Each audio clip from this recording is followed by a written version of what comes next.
Times Canada podcast. Episode 1, A Birthday Tribute to Canada.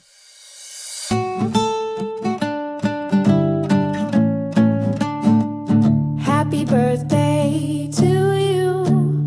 Happy birthday to you. Happy birthday, oh Canada. Happy birthday to you. Welcome all to the Crazy Times Canada podcast. It's our premiere podcast episode launching today, July 1st, 2025. Happy that you could join us. And happy birthday, Canada.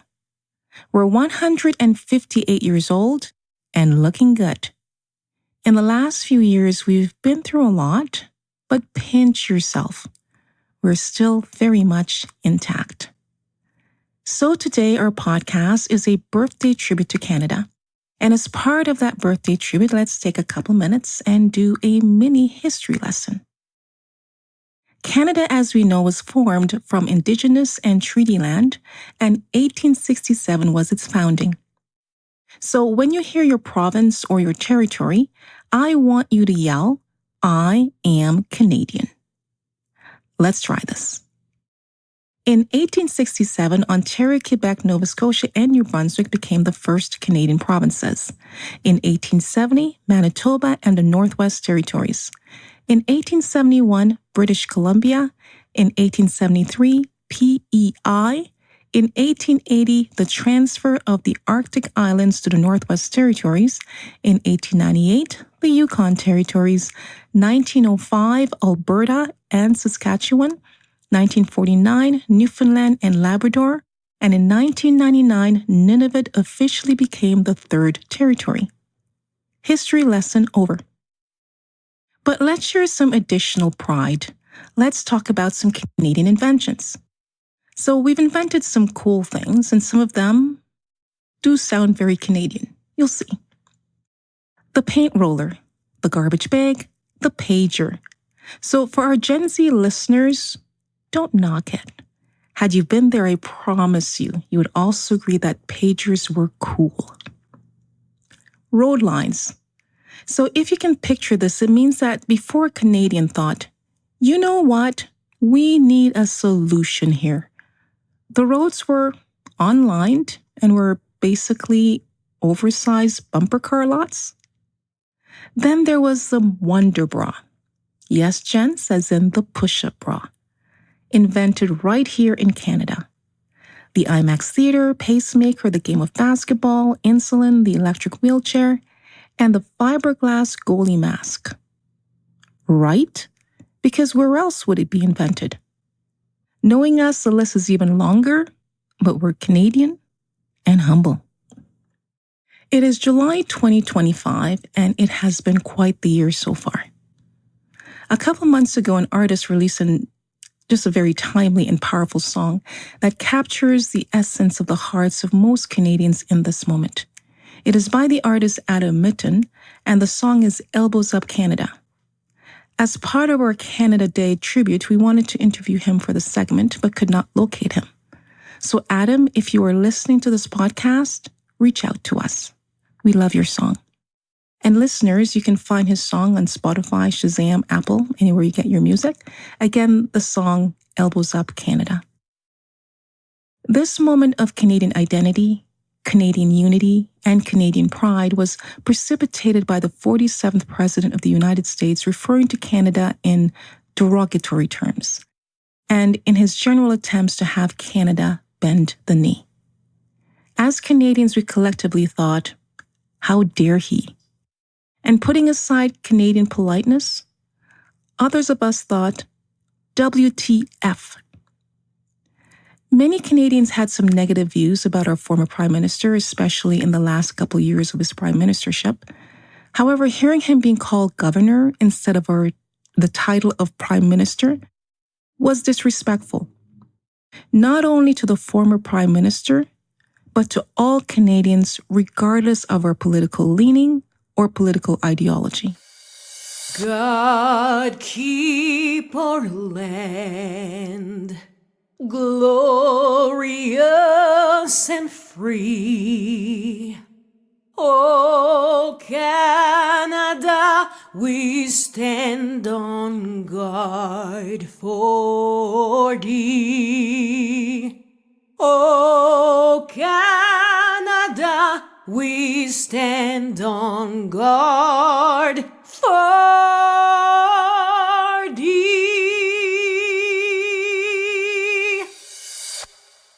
And so, as Canadians, we knew we had to stand on guard for Canada. And stand on guard we did. No one outside our country can tell us who we are and who we are not. Only we can define that. And so when the leader of our neighbors to the south took it upon himself to refer to us as a 51st state, Canadians everywhere took offense and we took action. We booed the American anthem. Okay, so maybe not our finest moment. And we boycott everything American, including their foods and wines. We even changed our travel plans to go anywhere but America. And they heard us. But here we are on the Crazy Times Canada podcast, and it's just us. We can speak honestly and openly amongst ourselves. Dare we ask the obvious, tough question? Do we hold some responsibility for that reference to us as a 51st state? Growing up in Canada, we quietly yet proudly exuded Canadianism.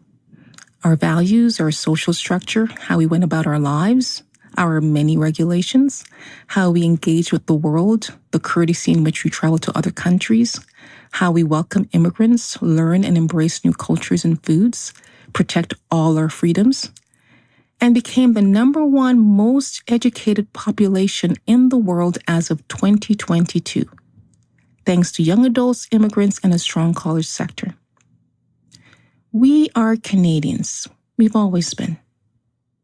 However, are we too reliant on trading in America for maintaining our stable economy? Have we diversified enough in our provincial and international trades?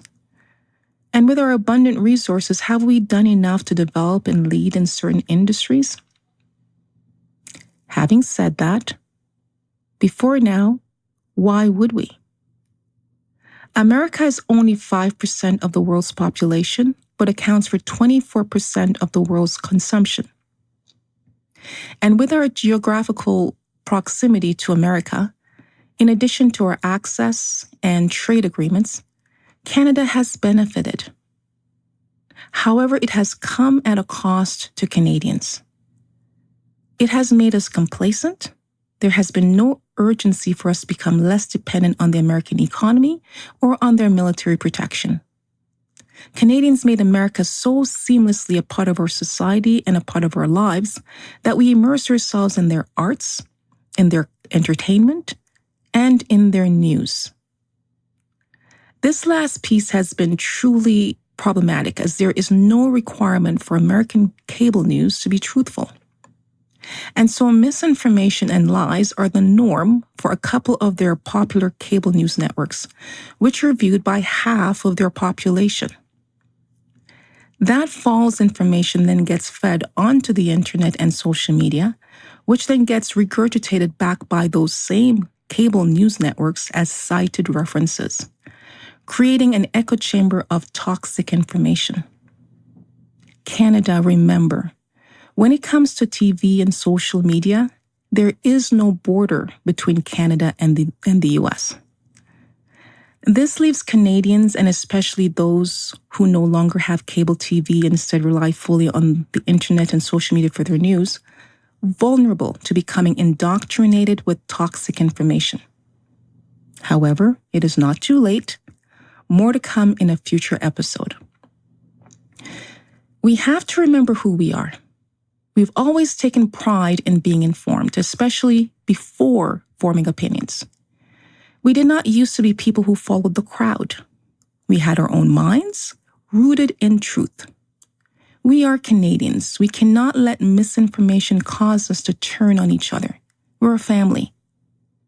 We unify against anyone trying to attack us, and we disagree in private, talking it out, debating strongly even.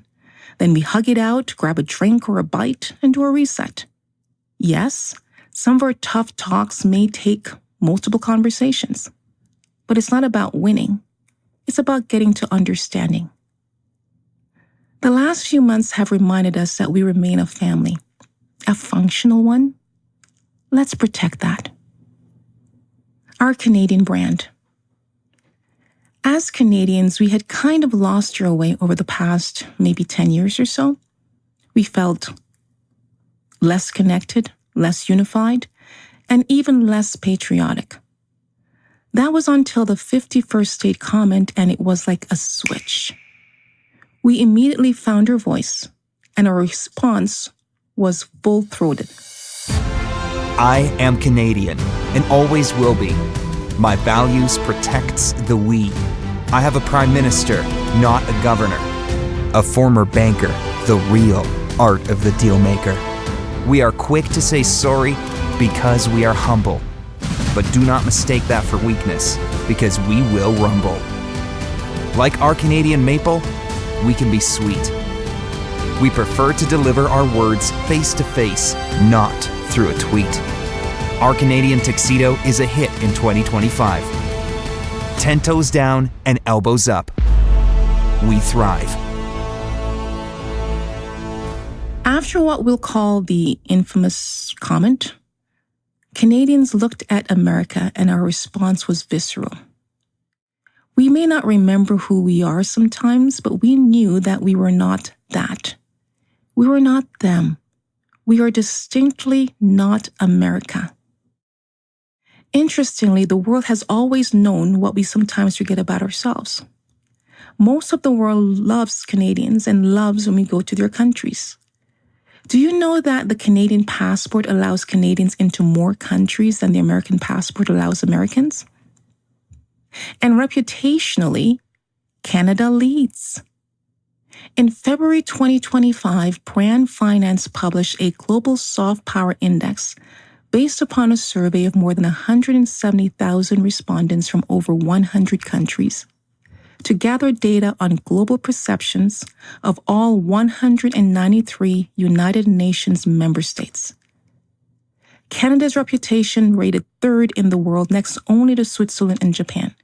We also ranked third in the world for ease of doing business, driven by our stable economy, strong trade relationships, and initiatives like the Indo-Pacific Trade Strategy. Canada's greatest strength in the survey was in the Peoples and Values pillar, where we ranked second in the world only after Switzerland, for being seen as the most generous, most tolerant, and most inclusive nation in the world. That is how the world sees us. We are our values, Canadian values. We will end each episode with a question to make you reflect and in some ways maybe a call to action. On this Canada Day, our 158th birthday, who do you think we are as Canadians? Have we changed? How have we changed? What makes us different from our neighbors to the south? And what are you most proud of about being Canadian? In closing, thank you for listening to our podcast. Your voice matters. Respond to this podcast through inbox, DM, or leave a voice message. We want to hear your feedback. And when you respond, do remain respectful and constructive. Also, we would love to mention your comments on our future podcasts, so please let us know if we have your permission. As well, we are looking for listeners who may be interested in joining our podcast to present their points of view.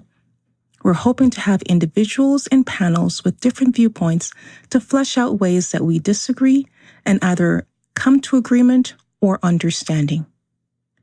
Please stay engaged, share, and tune in to our next episode.